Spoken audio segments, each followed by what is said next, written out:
Catherine, thank you so much. According to the CDC obesity report, South Carolina has seen a statistically significant increase in their adult obesity rates over the last 3 years. Along with that, the rate and the percentage of childhood obesity has more than tripled across the country since the 1970s. That's terrible.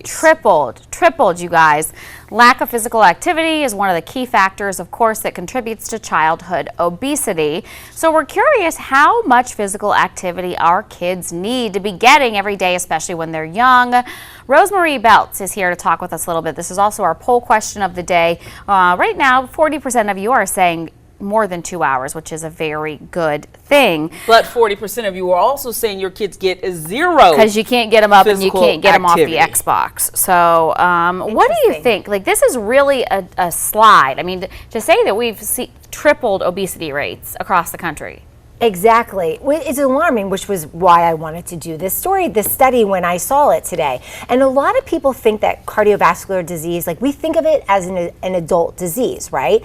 But in fact, it actually starts to begin in childhood. And I actually checked in with a cardiac surgeon, Dr. Abe Deanda from Texas, UT in Galveston, just to confirm what I had found.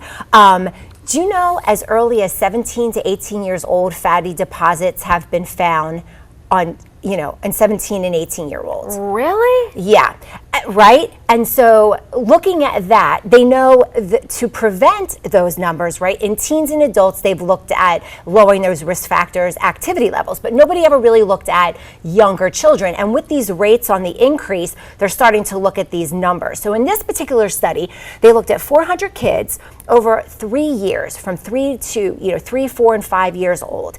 They had them wear monitors every day, monitored their activity daily. Then they would bring them back, put them on a treadmill with a blood pressure cuff and measure their pulses and actually even look at their arteries. It wasn't invasive though, just with a Doppler, like an ultrasound. Mm-hmm. Anyway, they found that substantially found that kids with a lot of activity had better heart rate recovery on the treadmill. They could last on the treadmill, and their blood pressure was a lot lower. So that's significant from 3 to 5 years old. So now, knowing this, then they'll probably look at more studies, now maybe long-term study these kids, out into adulthood. So how much exercise do our kids need?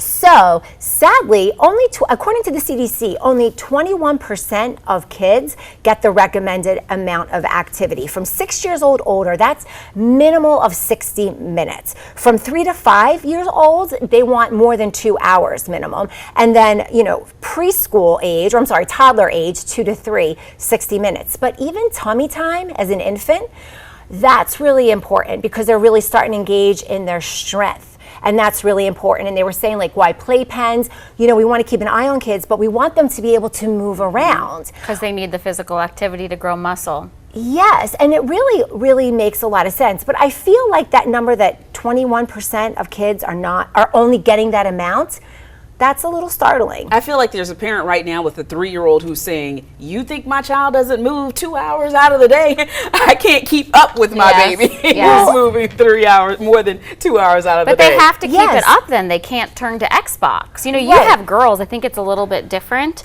But boys, the tendency in this culture is, like, I'm not even kidding you, when Brady has friends over, the friends say, I just want to play Xbox. And I'm like, no, go out and play. You have a friend here. Go kick the ball. Go play basketball. Well, and that's the thing. Well, adults, obesity, we're not getting enough exercise either. So we have to lead by example. And, the old school, you don't even need a lot of money, walk places, run. They were saying playing tag. Do kids still play tag? I don't know. Yes. Are they still playing tag these days? I don't know. I've heard the "you're it" in my house quite a few times. Great. Yeah, exactly. Like things like that, hopscotch or jumping rope, or like looking at the playground, the monkey bars. All those things were kind of make sense. I mean, while we were doing them. Recess is important. Columbia, looking at this, Columbia has amazing parks, and there's, a free park right next to your house, I promise you, where you can grab a basketball and go play for free. You can grab a tennis racket and go play for free, or just use the equipment and do jumping rope, stretching, all of that stuff. Swimming, yeah. It all starts with the parents, though. We've got to be a good example. Exactly. Rosemarie, Thank you so much. I'm going to try to move for 60 minutes tomorrow because of this. Are you going to Me do that, Darcy? too. What you going to do? I'm not going to be on the monkey bars. Why don't 'cause you I play don't tennis need with it. me? Right? Do you want to play tennis Let's tomorrow? go play tennis. Okay. I'll All go play right. We can tennis. do that. Oh, you know what? The girls On, have like, tennis Donkey lessons Kong. Okay. tomorrow, so we can do that. Okay, we just play where like the ball can bounce as many times Okay. as you want, and you just hit it over. Not trying to be a pro. No. All right, folks. Stay with us. There's more Friends coming up after the break.